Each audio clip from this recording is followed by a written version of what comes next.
Selamat siang Ibu dan Bapak. Ya. Selamat dulu, semoga nyaman di sini. Bagaimana kabar kalian semua?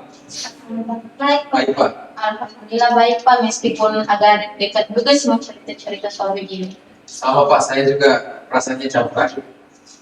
Wajar sekali kalau merasa begitu. Sebelum kita mulai, mari kita terlebih dahulu menurut keyakinan masing-masing supaya kita lebih tenang.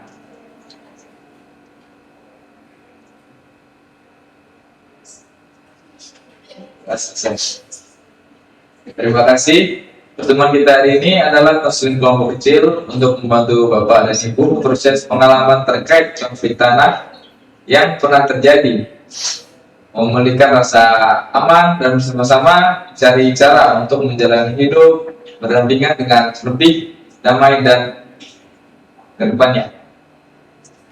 Ini semacam seperti curhat berdua ya. Ya, saya bilang begitu.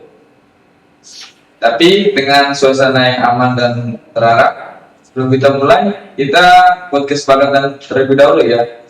Apa yang dibicarakan di ruangan ini bersifat rahasia, tidak akan disebar keluar. Bapak dan Ibu juga sama-sama mendapat waktu untuk berbicara dan saling menghargai pendapat tanpa menghakimi. Apakah Bapak dan Ibu setuju? Setuju Pak. Terima kasih. Waktu kita sudah sekitar 40 menit. Mari kita mulai dengan suasana yang nyaman. Sebelum masuk ke inti, sebelum masuk ke inti pembicaraan, saya ingin memastikan dulu, apakah Bapak dan Ibu sudah merasa cukup nyaman duduk di sini? Kemarin, Pak, kalau saya sebenarnya agak berat, Pak, karena ini menyangkut kejadian yang masih bekas, tapi saya coba untuk terbuka. Saya menghargai keberanian Ibu untuk mengatakan itu, tapi tidak apa-apa. Kalau merasa berat, kita jalani pelan-pelan. Bagaimana dengan Bapak? Saya juga awalnya ragu untuk mau ikut Pak, tapi saya pikir tidak ada salahnya untuk mencoba. Terima kasih Bapak. Senang rasanya Bapak dan Ibu saling mendukung di sesi ini. Lalu begitu, mari kita mulai masuk ke bagian inti, di mana kita akan berbagi pengalaman tentang apa yang pernah kita alami terkait konflik tanah ini. Baik, sekarang saya ingin mengajak Bapak dan Ibu menceritakan pengalaman selama dan setelah kejadiannya kerusuhan konflik tanah. Apa yang pernah terjadi, tidak perlu sempurna, ceritakan saja apa yang masih diingat, apa yang dirasakan saat konflik itu terjadi. Saat itu saya sedang hamil, Pak. Kemudian saya ingat dan ditutup, suasana mencekam dan saya benar-benar takut tidak berani keluar rumah beberapa kali. Saya bisa membayangkan betapa berat situasi itu. Apalagi dalam kondisi mengandung. Bagaimana dengan Bapak? Saya waktu itu sempat berdrop fisik Pak, karena diri sendiri ada yang terluka dari pihak kami. Sampai sekarang masih terbayang-bayang dari kejadian itu. Terima kasih sudah menceritakannya Pak. Itu pengalaman yang sangat berat.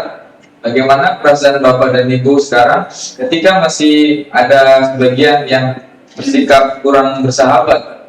Sampai sekarang kalau dengar suara sedikit, saya masih suka kaget, Pak. Saya juga masih ada rasa was-was kalau berpapasan dengan beberapa orang dulu yang terlihat. Perasaan was-was menjadi sangat wajar. Sangat wajar muncul setelah pengalaman seperti itu, seperti yang Bapak dan Ibu alami.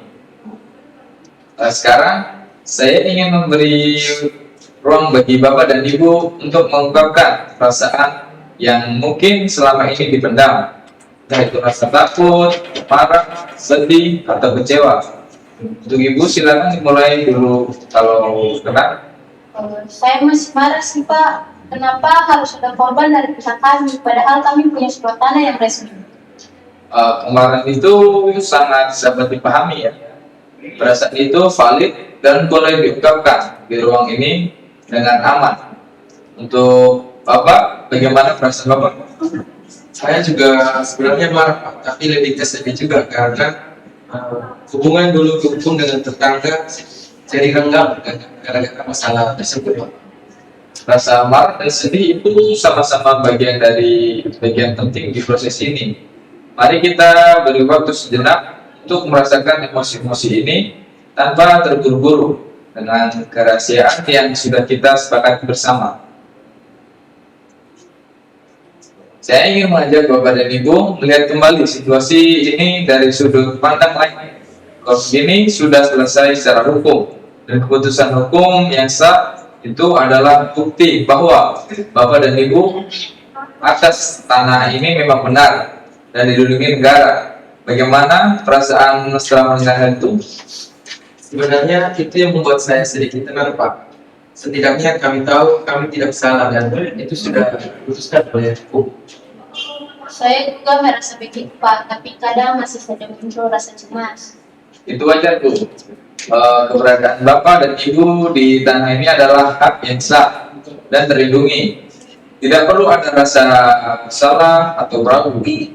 Yang perlu kita bangun sekarang adalah strategi menghadapi sikap tidak bersahabat yang mungkin masih muncul dari berbagai penduduk asli tanpa kehilangan rasa aman dan martabat diri.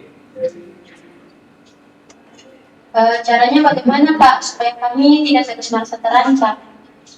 Ya, salah satunya dengan cara mengingatkan diri sendiri bahwa hak kalian sudah dikukuhkan secara hukum dengan cara waspada, secara wajar, bukan dengan rasa takut dan berlebihan. Mari kita latih bersama. Sekarang mari kita bicarakan bagaimana cara menghadapi situasi sosial yang masih penuh ketegangan. Bagaimana sebaiknya jika kalau bertemu dengan penduduk asli yang masih kurang bersahabat tanpa memancing konflik baru, tapi tetap mempertahankan hak dan martabat diri. Menurut saya sebaiknya kita tetap sopan, tidak perlu mengalah berlebihan kalau memang hak kita benar. Itu sikap yang baik, Pak. Yaitu tetap tenang dan sopan, namun tegas, jaga batas diri. Bagaimana untuk Ibu? Saya setuju Pak, tapi saya rasa penting juga kalau kita saling menguatkan satu sama lain supaya tidak merasa sendirian menghadapi tekanan. Betul sekali, Ibu. Justru itu salah satu manfaat sesi berdua saat ini. Bapak dan Ibu saling menguatkan. Jadi ada 3 hal yang harus dipegang: berbicara secara damai, menjaga batas diri, dan saling mendukung sesama warga. Sebagai penutup di tahap ini, saya ingin mengajak Bapak dan Ibu mengingat kembali di nilai 25 ini, yaitu nomor 1 dalam keberagaman yang menjadi kearifan lokal. Nilai ini bukan berarti kita menutup mata terhadap tidak adil yang pernah terjadi, melainkan mengajak kita mengupayakan perdamaian dengan cara yang bermartabat. Jadi kita tetap boleh punya batas, tapi tetap terbuka pada perdamaian, begitu Pak? Tepat sekali. Sama penduduk asli bersikap memusuhi, juga ada juga yang terbuka dan ingin berdamai. Iya Pak, beberapa tetangga saya yang penduduk asli sebenarnya juga baik-baik saja sampai sekarang. Nah, itu contoh nyata yang bagus, Pak. Bangun jembatan dengan mereka terbuka itu adalah langkah yang menuju rekonsiliasi berkelanjutan. Sejalan juga dengan nilai gotong royong dan guyub rukun dan budaya Bapak dan Ibu. Kita sudah sampai di pengunjung pertemuan kita hari ini. Saya ingin mendengar kesan dan komitmen pada apa yang terjadi dan Bapak Ibu bawa pulang ke sesi ini. Saya jadi lebih lega karena bisa cerita dan tahu bahwa hak saya memang sah. Saya berkomitmen untuk lebih tenang menghadapi situasi dan tidak membalas permusuhan dan permusuhan. Saya juga merasa lebih ringan Pak. Saya akan coba lebih terbuka pada penduduk asli yang memang berniat baik dan saling menguatkan satu sama lain di sini. Terima kasih banyak atas keterbukaannya dan keberanian Bapak dan Ibu. Mari kita berkang bersama proses penyembuhan dan pendudukan konflik. Ini memang membutuhkan waktu dan setiap langkah kecil menuju perdamaian adalah pencapaian yang berharga. Sebelum kita tutup, mari kita isi lembar komitmen rekonsiliasi bersama-sama.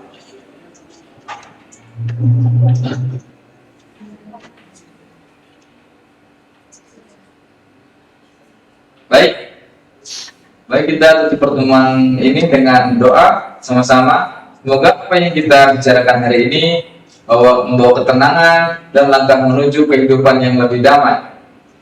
Berdoa, mulai.